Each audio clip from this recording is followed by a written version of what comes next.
ये तो आप जानते हैं कि चाइनीज मांझे से पतंग उड़ाना जुर्म है, लेकिन क्या आपको पता है कि पतंग उड़ाने के लिए भी लाइसेंस लेना ज़रूरी है।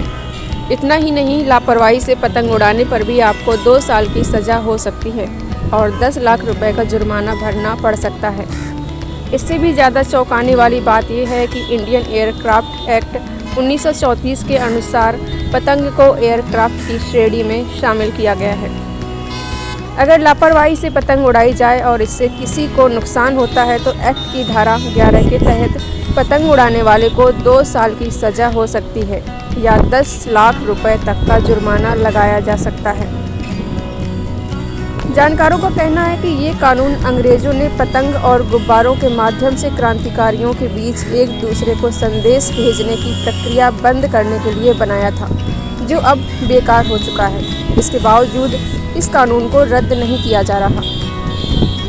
पहले 6 महीने की सज़ा और 1000 रुपये जुर्माना था। वरिष्ठ वकील AK जैन का कहना है कि ये नियम पूरे देश में लागू है। एक्ट की शुरुआत में लापरवाही से पतंग उड़ाने पर 6 माह की सज़ा और 1000 रुपये जुर्माने का प्रावधान था। 2008 में इसमें संशोधन कर 2 साल की सज़ा या 10 लाख रुपये जुर्माने का प्रावधान किया गया। हालांकि कानून के जानकारों का कहना है कि एक्ट में आज तक किसी को भी सज़ा नहीं हुई है।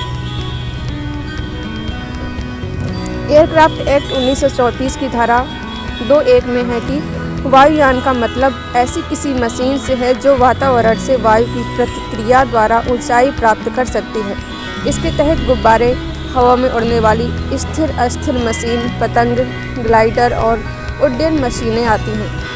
ये कानून पूरे देश में और सभी व्यक्तियों पर एक समान लागू है।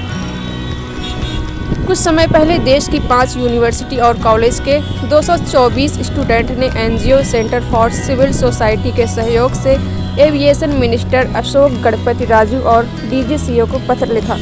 पत्र में उन्होंने मांग की कि या तो गणतंत्र दिवस पर उन्हें पतंग और गुब्बारे उड़ाने की इजाज़त दी जाए या फिर इस कानून को रद्द कर दिया जाए। उनका तर्क था कि इस कानून की आड़ में किसी को भी पतंग उड़ाने वाले को पुलिस जब चाहे जेल भेज सकती है। आइए जानते हैं दुनिया में पतंगों को लेकर क्या नियम है। पूर्वी जर्मनी में बड़ी पतंग उड़ाना बैन है, क्योंकि इनकी मदद से लोग बर्लिन की दीवार फांदकर पश्चिम जर्मन में दाखिल हो जाते थे।